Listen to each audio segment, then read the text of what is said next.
Coming up here today on the Raiders Report, we're going to look at some potential offensive coordinator candidates to pair with Pete Carroll and John Spytek. I'm Mitchell Renz, host of the Raiders Report, and if you find yourself looking for Raiders videos every single day, make sure you click that subscribe button, make sure you turn on those notifications. Chugs and I just went live for about 3 to 4 hours discussing everything that there is around Pete. But I don't know about y'all, I called this hire a risky hire. I get how old Pete Carroll is. But let's be honest, we can't fall into another Luke Getsy type of situation. Head coach is important, but finding that right and proper offensive coordinator is almost just as important for any NFL team out there. So these are not ranked in any particular way. I'm just going to go through a list of names of some people that have some Carroll connections. And then once we get a little bit more news, probably next week, I will make a more in-depth video around these candidates. Let's go to the first name here. This has been a name that I brought up multiple times. Mike LaFleur, offensive coordinator of the Rams. He's got a lot of ties to the past to the past plan, let's call it, that the Raiders were trying to do. The Raiders honestly wanted to bring in Carroll, Saleh, and LaFleur was a plan that was discussed. Obviously, Saleh ended up taking that job there with the San Francisco 49ers. But for somebody that doesn't call plays, that's an OC, I think this is a really good opportunity for LaFleur. Let's go to the next name here. It's Klint Kubiak, offensive coordinator for the New Orleans Saints. And this was somebody that the Raiders reached out to last season and brought in for an interview in terms of OC. He decided to go down to New Orleans, but with his family ties and the offense that I believe that he's going to try to run, I think it would be very familiar to the type of offense that Seattle used to run with Pete Carroll / mainly Russell Wilson. Next name coming up here is Byron Leftwich. He hasn't coached in the NFL since 2022. He was honestly going to be the head coach, I think, last year of the Jags. Didn't take that job because of Trent Baalke. Now you see Liam Cohen ended up getting that job. But Leftwich is somebody that likes to throw the ball down the field. Leftwich also has some Pittsburgh ties. Maybe that influences a little bit with that Russell Wilson decision. I know they didn't overlap, but Leftwich was the OC when Tom Brady won a Super Bowl down in Tampa Bay. Now here's the number one question that I got to know.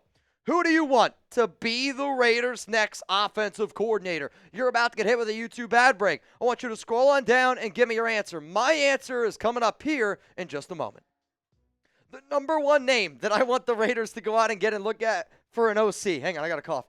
It's not Tom Coughlin, I promise. One of the names that I'm looking at is Mike LaFleur, Klint Kubiak. I think would both be very, very solid names. But the number one candidate that I would pick right now, Mike LaFleur, coming in from that Sean McVay tree. Let's go to another name here, and this is one that's maybe not popular, but I love offensive lines. If you want the Raiders to build an offensive line, click that like button right now, because Jeff Stoutland, the offensive line coach in Philly, they just lost Jason Kelce, arguably the greatest center of all time, and that's still one of the best offensive lines in the league. If you want to be able to pair him with somebody like a John Spytek, somebody who also believes in let's build in the trenches, Pete Carroll believes in building in the trenches, I know it's an unpopular one, but Jeff Stoutland has done work, and I think just deserves an interview. Let's go to another name here, and it's Frank Reich. And Reich has been a name that I've thrown out in multiple videos simply because he was a head coach. It didn't quite work out, but he's a smart offensive-minded guy. If you're going to bring in a Pete Carroll, to me, the OC that you got to bring in has got to be somebody that maybe you consider could be a head coach in 3 to 4 years when Pete ever decides to hang it up. Pete's 73, going to be 74 at the beginning of the year. Whatever OC, whatever DC you bring in, you have to believe that at some point, they could be the guy to take over for Pete Carroll, because if Pete succeeds, you're probably just going to want to bring in one of his predecessors right underneath him to be able to hand the keys and keep on driving. But like quarterback, big issue. Running the offense, big issue. If we find a quarterback and our offense is clicking and Pete, after 3 years, decides to hang it up, the offensive coordinator is going to get that job, I believe. I don't think it would go to the DC. So whoever gets this job needs to show me that he can be a head coach. And that's why Frank Reich made that list. We got 5 more names coming up here on today's show. But you know what? I love me some Prize Picks. And this weekend, I'm going to be taking a deep dive into a lot of Prize Picks lineups. Why? I'm going to be watching Commanders, Eagles, and hopefully y'all are watching Bills and Chiefs with Chugs and I here on the show. Prize Picks is America's number one daily fantasy sports app out there. Download the app today. Use code CLNS to get $50 instantly after you play your first $5 lineup. Sign up today and get $50 instantly when you play $5. You don't even need to win to receive the $50 bonus. It's guaranteed. Download the app today. Use code CLNS to get $50 instantly after you play your first $5 lineup. Prize Picks, and if you're trying to run your game, you better do it, and you better put in a lineup with somebody like a Jaden Daniels. I mean, right now, Prize Picks has a special, and they're going to put specials out even for, the big game, which is coming up. But you got Jaden at 0.5 passing yards.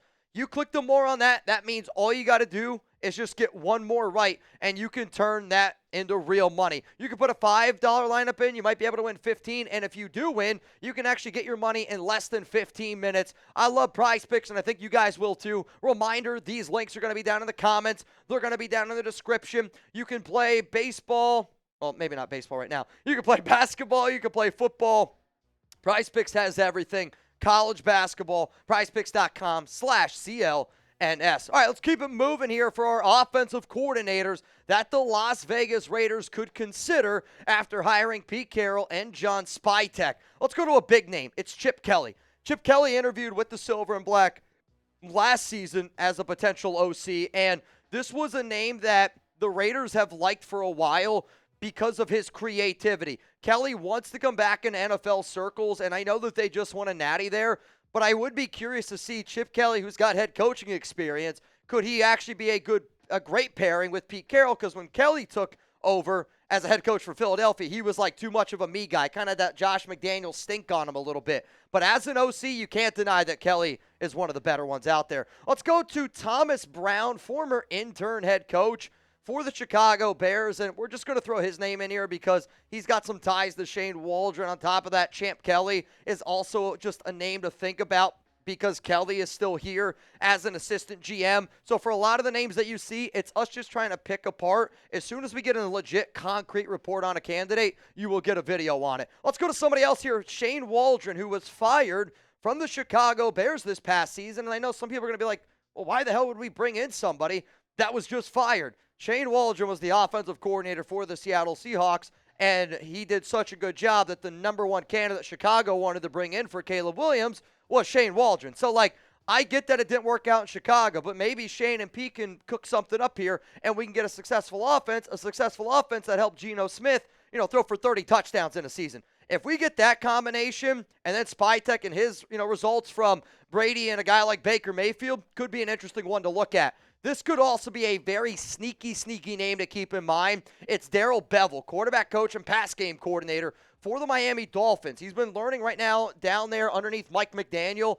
On top of that, though, he also spent many years in Seattle with Pete Carroll. So they have a lot of ties, and they did a lot of winning together at one point. So Darrell Bevell could be another name. And then the last name I'm going to bring up is this one. It's Marcus Brady, who is the pass game coordinator for the Chargers. And he's just another name that's kind of like the up and up, if you will. The Raiders want to be able to find somebody that can run a balanced offense. And a lot of these names are going to be able to do that. They also have a lot of ties to a lot of the coaches that we have in terms of Carroll, Spytek, and Tom Brady. So if you guys want, take a screenshot of this bad boy. If there are any names that I have forgotten, and I am trying to do this to the best of my ability, just like all of y'all. There are no reports. This is me just looking at rumors, looking at tea leaves, and looking at relationships and going, these are some of the names that I think Pete Carroll could potentially bring in. So if there's other names that you think I'm missing, let me know down in the comments. This show is just as much about you as it is about Jeremy Chuggs and I. Appreciate everyone for tuning in. If you don't know, I am going to be live tonight, not on the Raiders Report.